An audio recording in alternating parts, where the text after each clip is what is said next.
Tere tulemast Kundasse, Eesti idüllilisse nurgakesse, kus ajalugu, loodus ja meri põimuvad üheks tervikuks. Nüüd vaadake seda paberpuidu hunnikut. Tundub meeletult suur hulk, eks?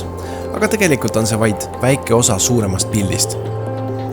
Kuigi esmapilgul võib tunduda, et kogu meie mets rändab otse sadamasse, siis lugu on tegelikult palju keerukam. Selles videos me räägime paberipuust ja selle lisandväärtuse loomisest Eestis ja mujal.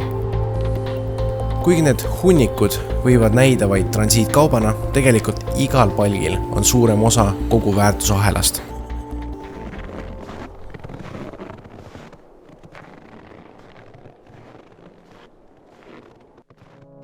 Esmalt tuleb aga selgeks teha, mida paberipuit üldse tähendab ja kust see paberipuit pärineb. Kujutage ette puud, mis seisab uhkelt Eesti metsas. Peale vaadates näib see üsna tavalisena, kuid selles peitub 3 ressurssi. Esiteks, tüvi, pikk, raske ja mis kõige tähtsam, sirge. Tüved moodustasid 2021. aastal lausa 43% Eesti puiduraie kogumahust. See raiesaak leiab kasutust saematerjalina, mis on ehituse ja mööblitööstuse alustalaks. Kui vaadata ülespoole, muutub tüvi peenemaks ja kõveramaks. Võib tunduda, et selle puu osa on vähem tähtis, aga seda ta kindlasti ei ole. Ladvapalgid moodustasid eelmainitud raiemahust 23% ja nemad lähevad paberipuuks. Nendest aga algab märkmike, ajalehtede või WC paberi sünnilugu. Nüüd aga puulatva jäävad tihedamad oksad, mis moodustasid 30% kogu raiemahust. Probleemiks on see, et neid on väga keeruline väärindada. Selle tõttu okste parimaks kasutamiseks on olla küttepuu, näiteks katlamajadele või suurtematele koostootmisjaamadele. Nüüd kui me vaatame suuremat pilti, siis näeme, et iga puuliik annab neist 3 osast erinevat saaki, olgu siis gaasik, männik, kuusik või hoopis segamets. 2021. aastal olid numbrid kõnekad.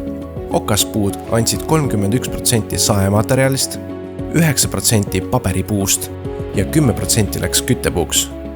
Nüüd aga lehtpuud andsid 12% saematerjaliks, 14% läks paberipuiduks ja märkimisväärselt 18% läks küttepuiduks. Ja ära me unusta 6% igasuguseid raiejääke, mis samuti läksid kütteks. Mainin ka ära, et kõne all oleval aastal kogu Eesti raiemahuks oli 10 672 000 tihumeetrit. Suur hulk puitu, mida meie sadamates näeme, on tihtipeale paberipuu. Kindlasti võib tekkida küsimus, et miks me aga seda puitu Eestis ei väärinda?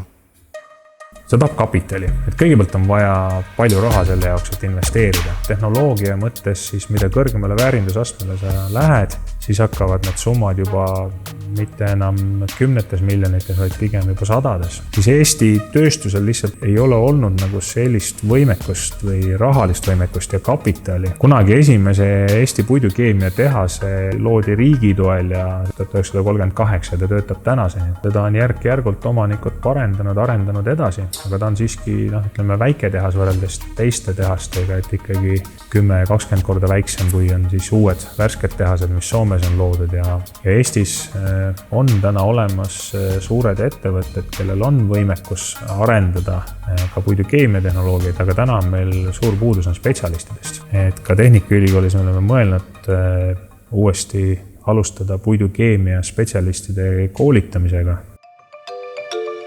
Vaatame lähemalt, mis tavalise puu sees on.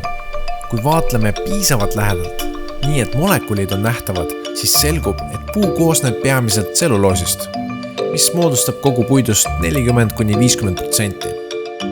Järgmised 2 keemilist elementi, mida mõlemad leidub puidus umbes 20-30% ulatuses, on ligniin ja hemitselluloos.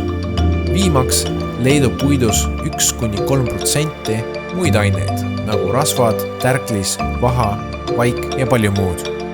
Kuidas siis puidukeemia protsess tänapäeval välja näeb? Me võtame puidu, hakkame selle hästi peeneks ja võtame sealt ligniini keemiliselt välja, et siis oleks võimalik sellest puidust paberit teha. Siis tegelikult selles protsessis tuleb ka see hemitselluloosi komponent välja. Nüüd tavaliselt paberitööstus võtab siis selle lahuse, kus kohas on nii hemitsellulloos kui ligniini sees ja põletab selle lihtsalt ära. Nüüd see, kuidas nüüd Eesti on lähenenud puidu väärindamise või sellise keemilise väärindamise probleemile, et mida huvitavat oleks võimalik sellest ligniinist teha. Tselluloosist me juba teame, saab paberit teha. Aga nüüd me oma laboris siis oleme vaadanud seda, et kuidas oleks sellest ligniinist võimalik teha adsorbendid või siis imavad materjalid, et näiteks likvideerida mingisugust keemiareostust. Me saame sellest teha siis pinnakattematerjale, me saame sellest teha plastikuid isegi. Üks võib-olla selline viimase aja selliseid suuri hitte on see, et seda sama puiduligniini, mida muidu ära põletatakse, et seda on siis võimalik kasutada näiteks bituumeni asendajana asfalditööstuses.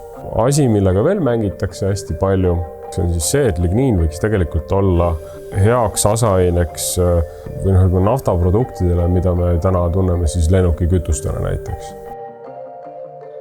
Hemitselluloos nüüd, mis on see teine selline suhkrutest tehtud polümeer, ka see on võimalik tegelikult välja võtta sellest protsessist. Ja neid samu hemitselluloosseid suhkruid me saame nüüd anda söögiks näiteks mõnele pärmile, kes siis meile toodab sellest etanooli vastu. Mis on väga selline elegantne ilus kogu selle asja juures on see, et me ei pea kasvatama toiduainete kasvatamiseks vajaliku põllumaa peal mingisugust suhkru või tärkidesse rikast kultuurtaime, et saada see suhkur kätte, mida oleks võimalik fermenteerida. Me saame selle puidust kätte ja võrdlemisi odava raha eest. Puidukeemia on väga kõrge lisandväärtusega majandustegevus ning Eestis töötatakse selle kallal, et muuta see tugevaks eraldiseisvaks majandusharuks. Lisaks on Eestil üks suur eelis. Nimelt ressurssi, mida puidukeemia vajab, on meil piisavalt. Selleks, et mõista meie potentsiaali, peame vaatama, kui palju paberipuitu meil tegelikult on ja kui palju me hetkel seda piiri taha saadame. Sellele küsimusele vastamiseks kasutame puidubilanssi andmeid. 2021. aastal raiuti metsamaalt kokku 10 670 000 tihumeetrit puitu, millest 23% oli paberipuitu. Jagunedes omakorda okaspuudeks ja lehtpuudeks. Huvitava kombel ei tule kogu paberipuit meie metsast. Oleme seda ka importinud, täpsemalt 171 000 tihumeetrit. Järgmisena rändab 1 450 000 tihumeetrit puitu tselluloosi ja paberitööstusesse, kuhu lisatakse jääke nagu saepuru, teistest tööstusharudest nagu näiteks saetööstus. Sellest puidumassist toodetakse paberit, pappi, tselluloosi ja muud. Antud tööstusharust väljus kaubana 838 000 tihumeetrit, millest 470 000 tihumeetrit läks Eesti turule ning ülejäänud eksporti. Kui rääkida Eesti potentsiaalist, siis andmetes nähtub, et otse ekspordiks läks 1 624 000 tihumeetrit paberipuud. Kui me väärindaksime kogu selle puidu siin Eestis, siis meie tselluloosi ja paberitööstus peaks põhimõtteliselt kahekordistuma.